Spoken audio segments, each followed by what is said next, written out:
জীৱনত প্ৰথমবাৰৰ বাবে তাই নিজৰ সুখ বিচাৰি ৰাতিৰ আন্ধাৰত হাতত বেগটো লৈ বাছখনলৈ বুলি ৰাওনা হ'ল। তাৰ মাজতেই তাইৰ মনত অযুত প্ৰশ্নই দোলা দি গ'ল। তাই নিজেই নিজকে প্ৰশ্ন কৰিলে, তাই বাৰু ভুল কৰিছে নেকি? এজনী ছোৱালী আৰু স্বামী থকা সত্ত্বেও তাই নিজস্বতা বিচাৰি অলপমান আদৰ আৰু মৰমৰ বাবেই এই পথ বাছি লৈছে। জীৱনটোত কি পালে? সৰুৰে পৰাই কেৱল আনৰ কথা চিন্তা কৰিয়েই নিজৰ বাবে একো এটা সঠিক সিদ্ধান্তই ল'ব নোৱাৰিলে। অভাৱ অনাটনৰ মাজত বহু কষ্টৰ মাজেৰে পঢ়া-শুনা কৰিও ঘৰখনৰ বাবে নিজৰ বাবে একো এটা সংস্থাপনৰ কথাও ভাবিব নোৱাৰিলে। বহুত হেঁপাহ আছিল জীৱনত কিবা এটা কৰি ঘৰখনক দৰিদ্ৰতাৰ পৰা উদ্ধাৰ কৰা। কাৰণ তাইৰ পৰা তাইৰ মাক-দেউতাকেও বহু আশা কৰিছিল। তাইৰ ওপৰত ভৰসা কৰিয়েই দেউতাকেও এদিন চকু মুদিলে। দেউতাকৰ মৃত্যুৱে তাইৰ জীৱনলৈ হঠাতেই বহুত পৰিৱৰ্তন আনিলে। ঘৰখনৰ বোজা কমোৱাৰ স্বাৰ্থতেই ঘৰৰ সিদ্ধান্ত মতে আৰু তাইৰ সন্মতি অনুসৰি এদিন তাই বিয়াত বহিল। ঘৰখনৰ লগতে মানুহবোৰ যথেষ্ট ভাল। আগৰ তুলনাত তাই যথেষ্ট পাইছে। সমাজ আৰু মিতিৰ কুটুমৰ চকুত তাইৰ দৰে সুখী হয়তো আৰু নোলাব। নাভাবিবই বা কিয়? তাইৰ বাহিৰৰ ৰূপটোহে দেখিছে আনে। তাইৰ ভিতৰখনটো কোনেও বুজিবলৈ চেষ্টা কৰা নাই ইমান দিনে। সকলো পালেও তাইক যেন কিবা এটা অভাৱে বৰকৈয়ে হতাশ কৰি পেলাইছে। কোনোবা সময়ত তাই বৰকৈ দুৰ্বল হৈ পৰে। সংসাৰৰ ব্যস্ততাৰ মাজত ইমানেই আবদ্ধ হৈ পৰিল যে নিজৰ অৰ্হতাখিনি কামত লগাবলৈ সুবিধাই নাপালে। কেৱল মাথো ঘৰৰ দায়িত্ব পালন কৰোঁতেই ঘৰৰ চাৰিবেৰৰ মাজতেই নিজকে আবদ্ধ কৰি ৰাখিব লগা হৈছে। নিজস্বতা বুলিবলৈ একো নাই। ভাগৰি পৰিছে তাই।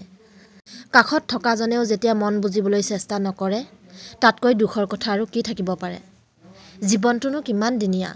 এই সময়খিনিতে যদি মনে বিচৰাখিনি নাপায়, মনুষ্য জীৱনৰ কিবা লাভ আছে জানো? বহুত মন যায় ঘৰখনক আৰ্থিকভাৱে সহায় কৰি মানুহবোৰৰ মুখত হাঁহি বিৰিঙাবলৈ, সিহঁতক সুখত ৰাখিবলৈ।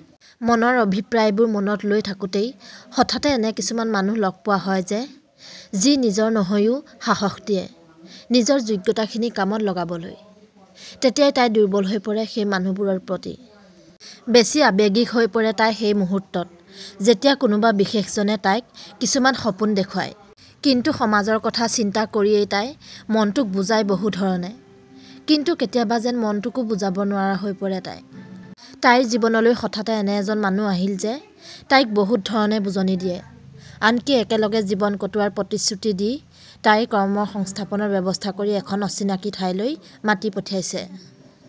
বহুত ভাবি চিন্তি তাই আজি এই পদক্ষেপ বাছি লৈছে আৰু ৰাতিৰ আন্ধাৰত কোনেও নেদেখাকৈ সেই ঠাইলৈ বুলি খোজ লৈছে। দ্ৰুতবেগী বাছখন আহি তাইৰ সন্মুখত ৰ'লহি। বাছৰ পৰা নামি আহি সেই বিশেষ ল'ৰাজনে তাইলৈ চাই এটা হাঁহি মাৰি তাইৰ হাতৰ বেগটো বাছত তুলি দিলে। ল'ৰাজনৰ পিছে পিছে তাই বাছখনৰ ভিতৰলৈ সোমাই গ'ল। ল'ৰাজনে আগৰ পৰাই বহি অহা ছিটটোৰ কাষৰ ছিটটোতেই তাইক বহিবলৈ দিলে। এক অবুজ শিহৰণ আৰু অনাবিল আনন্দই তাইৰ মন চুই গ'ল। তাৰ মাজতেই কিন্তু কিবা এক অনাকাংক্ষিত ভয়ে তাইৰ মনত বাস নোলোৱাও নহয়। তাৰ মাজতেই সিহঁত দুয়োৱে এজনে আনজনৰ মনৰ কথাবোৰ কৈ গ'ল। সিহঁতৰ কল্পনা আৰু সপোনবোৰ বাস্তৱত পৰিণত হোৱাৰ সুখে সিহঁতক যেন বলিয়া কৰি তুলিছে। হঠাৎ বাছখনৰ এটা জোকাৰণিয়ে তাইৰ জীৱনৰ গতিয়েই যেন সলনি কৰি দিলে। এয়া কি? তাই মানে ইমান পৰে এইবোৰ সপোনহে দেখি আছিল। সাৰ পায়েই তাইৰ সকলো সুখ যেন নিমিষতে চুৰমাৰ হৈ গ'ল।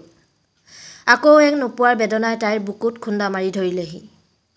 বুকুত যিমানেই বেদনা কঢ়িয়াই নুফুৰক কিয়, আনৰ আগতো তাই প্ৰকাশ কৰি দেখুৱাব নোৱাৰে। ইফালে মূৰৰ ওপৰত ঘৰৰ দায়িত্ববোৰ আছেই। বাহিৰত চিলমিলকৈ পোহৰ হ'লেই। দিনটোৰ কামবোৰৰ কথা মনত পেলাই তাই বিচনাৰ পৰা উঠি আহিল।